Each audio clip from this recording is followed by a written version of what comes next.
Hello students, आज हम जो है सेट एग्ज़ाम का लास्ट क्वेश्चन सेक्शन ई का जो है सोर्स बेस्ड जो क्वेश्चन आते हैं वो सॉल्व करेंगे।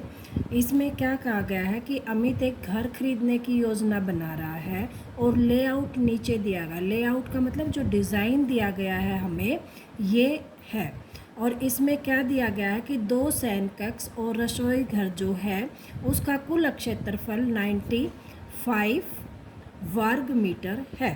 तो इसमें देखो ये जो है, अगर आपको ये फिगर समझ में आ गया तो सारा क्वेश्चन सोल्व हो जाएगा। फिगर में क्या दे रखा है कि 2 बेडरूम है, एक बेडरूम ये है, एक बेडरूम ये है, ठीक है। एक बाथरूम है, बीच में एक किचन है, बाकी सारा का सारा क्या है, लिविंग रूम है। अब उसने क्या दे दिया कि जो बाथरूम है, बेडरूम है, फर्स्ट जो बेडरूम है उसकी जो लेंथ है वो x है, और जो विड्थ है यानी कि लंबाई जो है वो x है और चौड़ाई 5 है। ऐसे ही बाथरूम की जो लंबाई है वो 2 है, चौड़ाई भी 2 है।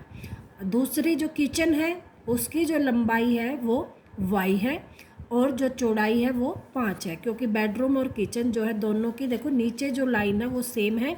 इसका मतलब जो चौड़ाई वाली लाइन है वो क्या है, 5 है। तो बेडरूम की भी और किचन की दोनों की जो है चौड़ाई 5 है और लंबाई बेडरूम की x है और किचन की y है।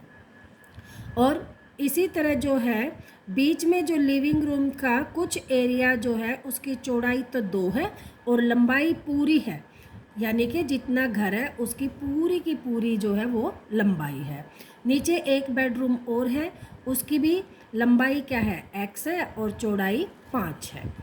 इधर जो है लिविंग रूम है और पूरे घर की लंबाई जो दे रखी है नीचे वो 15 दे रखी है। ये पूरे घर की लंबाई कितनी दे रखी है, 15 पूरे घर की दे रखी है। और चौड़ाई पूरे घर की कितनी हो जाएगी, 5 ये 10 और 2 ये 12। तो इस तरह से आप लोगों को समझ में आ गया कि चौड़ाई इस घर की कितनी है, 12 मीटर और लंबाई कितनी है, 15 मीटर। अब वो कह रहा है कि अब इसके क्वेश्चन पढ़ेंगे हम कि इस स्थिति में 2 चर वाले समीकरणों का युग्म बनाइए। अब 2 चर वाले समीकरण के युग्म बनाने यानी कि जोड़ा बनाना, 2 चर के समीकरण बनाने हमें कैसे बनेंगे कि पहला जो है, देखो पहला जो है x + 2 + y, इन पूरे की जो चौड़ाई लंबाई जो है वो कितनी है, 15। तो x + y + 2 बराबर कितना हो जाएगा, 15, यानी कि लंबाई जो हमारी है वो कितनी है, 15।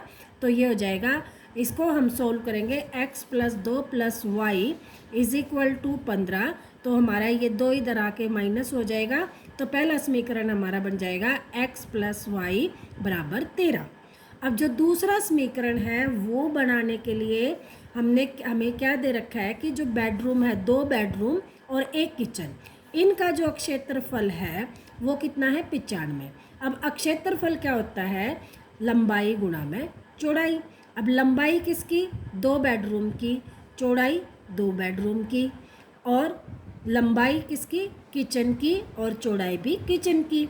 तो इसका समीकरण बनाने के लिए हम क्या करेंगे, 2 बेडरूम है तो 2 को हम बाहर ले लेंगे। अब देखो बेडरूम की लंबाई कितनी है, x, और चौड़ाई कितनी है, 5। तो x गुणा में 5। किचन की भी क्या है, लंबाई y है और चौड़ाई कितनी है, 5। तो y 5y लंबाई गुणा चौड़ाई बराबर में कितना आ गया, 95। इसको हम सोल्व करेंगे तो हमारा समीकरण आ जाएगा 2x + y = 19। और इसी से हमारे दोनों समीकरण आ गए, x + y = 13 और 2x + y = 19। ये हमारा फर्स्ट क्वेश्चन का आंसर हो गया।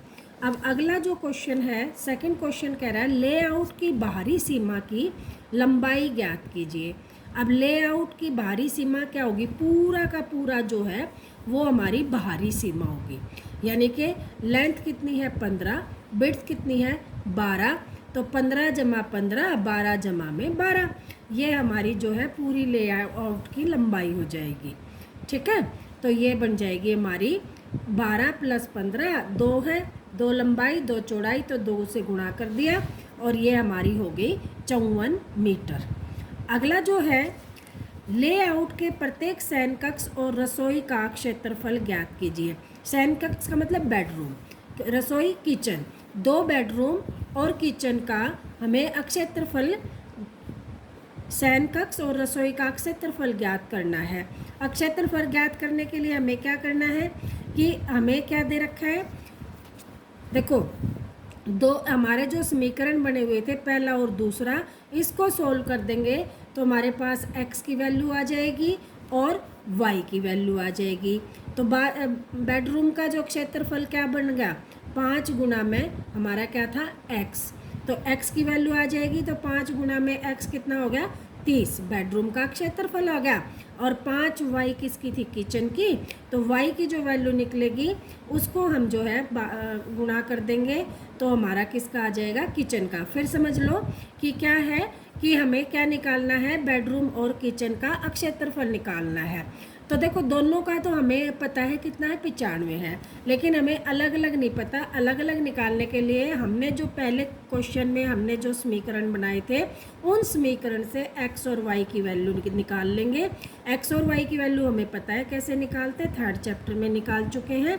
तो इससे क्या निकल जाएगा, एरिया इसका बेडरूम का भी और किचन का भी, क्योंकि एरिया बेडरूम का कितना है 5x है और किचन का कितना है 5y, तो x की मल्टीप्लाई 5 से करेंगे तो बेडरूम का आ जाएगा, y की वैल्यू से 5 से गुणा करेंगे तो किचन का आ जाएगा। अगला है लेआउट ऑफ लिविंग रूम। अब लिविंग रूम का समझने का लिए थोड़ा सा है कि लिविंग रूम हमारा क्या है, इधर से तो 2 है चौड़ाई और इधर से कितनी हो जाती है, कितनी हो जाती है 5 ये और 2 ये 7 हो जाती है। ऊपर से क्या है कि ये जो वाई वाला जो एरिया है इसकी तो 7 हो जाएगी और जो बेडरूम वाला एरिया है उसकी 2 होगी। इसका निकालने का लिए हमारा क्या है, एरिया ऑफ लिविंग का क्या हो जाएगा, पूरी कितनी है 15, 2 वाले की हम 15 से मल्टीप्लाई कर देंगे और बाकी जो है हमारी किसकी हो जाएगी, बेडरूम की, एक जो किचन है और बाथरूम, इन दोनों को हम जोड़ दें तो हमारा क्या हो जाएगा, y प्लस में 2 और गुणा में कितनी, ये 7, 5 और 2 7, तो ये हमारा हो जाएगा। यहाँ y की वैल्यू रखेंगे, y की वैल्यू हमारी आई थी 7 में 2 जोड़ दिया तो ये होगा 9 गुणा में 5, ये हमारा किसका हो जाएगा, लिविंग एरिया इस वाले का, और ये हमने 2 इसमें जोड़ दिया था पूरे में तो 2 गुना में 15 और इस वाले का जो आ गया हमारा y प्लस 2 गुना में 5, तो यहाँ से हमारा जो है लिविंग एरिया आ जाएगा। उसके बाद कह रहा है कि प्रत्येक वर्ग मीटर की दर से रसोई में टाइल्स बिछाने का, तो रसोई का जो क्षेत्रफल हमने निकाला था, कितना निकाला था 35 मीटर स्क्वायर, उसको हम 50 से मल्टीप्लाई कर देंगे तो हमारा किसका आ जाएगा, रसोई में टाइल लगाने की लागत आ जाएगी। 1 मीटर पर लागत 50 रुपये है तो कुल लागत क्या आ जाएगी, किचन का क्षेत्रफल गुणा में 50 रुपये, ये हमारी आंसर आ जाएगा। आई होप आप लोगों को ये क्वेश्चन अच्छी तरह से समझ में आ गया हो।